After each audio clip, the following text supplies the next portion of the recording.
જમ્મુ કાશ્મીરના પહેલગામમાં ગત મંગળવારે આતંકવાદીઓ દ્વારા જે માણસોને ધર્મ પૂછીને 27 જેટલા લોકોનું નરસંહાર કરવામાં આવ્યું છે।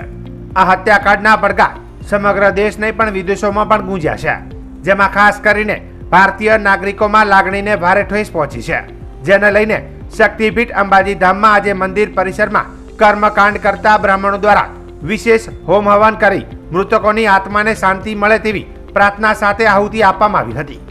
ચાચર ચોકમાં મહામૃત્યુંજય જપ કરી ઈજા પામેલા લોકોને જલ્દી સ્વસ્થ થાય તેમજ આ ઘટનામાં ભોગ બનનારા પરિવારજનોને આઘાત સહન કરવાની શક્તિ આપે તે માટે માતાજીને પ્રાર્થના કરવામાં આવી હતી। ફરીવાર આવી ઘટના ન બને તે માટે માતાજીને પ્રાર્થના કરી હતી, જ્યારે મંદિર પરિસરમાં પણ દર્શને આવેલા શ્રદ્ધાળુઓએ માતાજીને હાથ જોડી મૃતકોની આત્માને માતાજીના ચરણોમાં સ્થાન પામે તે માટે પ્રાર્થના કરી હતી।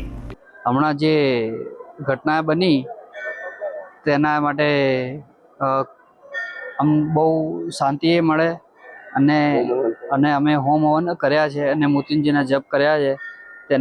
તેના માટે માતાજીને એમની આત્માને શાંતિ આપે અને એમના ચરણોમાં વાસ આપે અને જે ઈજાગ્રસ્ત થયા છે તેને જલ્દીથી સારવાર થાય અને જે જલ્દી સારા થઈ જાય એવી અમારી મનોકામના છે।